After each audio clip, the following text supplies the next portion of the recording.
What is the outcome from No Child Left Behind and Bilingual Education Act of 1968 on English language learners?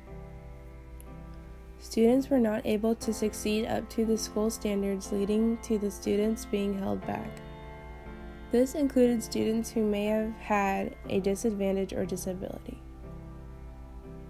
States were faced with a new federal requirement which set standards in English language proficiency for English language learners and adopting an assessment that aligns with the standards.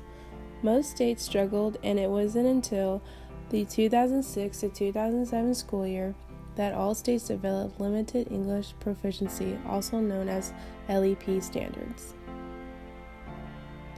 No Child Left Behind reauthorized Elementary and Secondary Education Act of 1965 and held schools accountable for student achievement levels by providing penalties for schools not meeting adequate yearly progress towards those goals. It also gives ELL students and school districts an advantage because they cannot be ignored. Here is a short video that goes into more detail about what No Child Left Behind is. So that we can truthfully say in America, no child will be left behind, not one single child.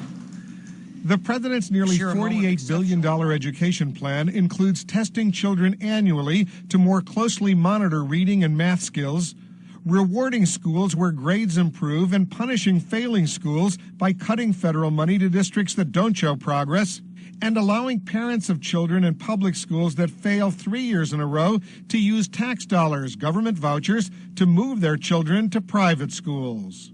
But this last part, vouchers, makes Democrats wary. In fact, Mr. Bush didn't even mention it by name.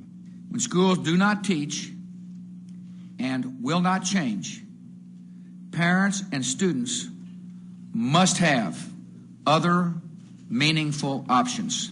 Democrats say spending federal money on private schools undermines public schools.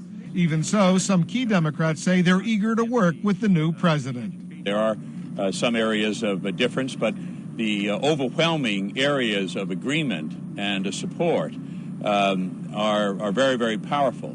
And other Democrats, including Senator Joe Lieberman, offered their own education plan minus vouchers. I feel strongly that we cannot afford to wait any longer to craft a serious national response to what is clearly a serious national problem. Wolf Blitzer, CNN, Washington. In 1965, schools were faced with a large number of immigrant children who did not speak English as their first language. The Bilingual Education Act was on the federal level because it provided funding and grants to school districts to develop bilingual education programs. It was also the first federal legislation to address unique educational needs of students with limited English-speaking ability. The final decision of the Bilingual Education Act was for school districts to incorporate native language instruction. It was also a platform for equal educational opportunities for language minorities. In 1967, there was a bill passed that provided assistance to schools with a large number of Spanish-speaking students. It then became an amendment known as Elementary and Secondary Education Act of 1965, which then officially became known as the Bilingual Education Act of 1968. The final form of the Bilingual Education Act of 1968 addressed the needs of any child of limited English-speaking ability. Here's a video of LBJ talking about having bilingual students in his class.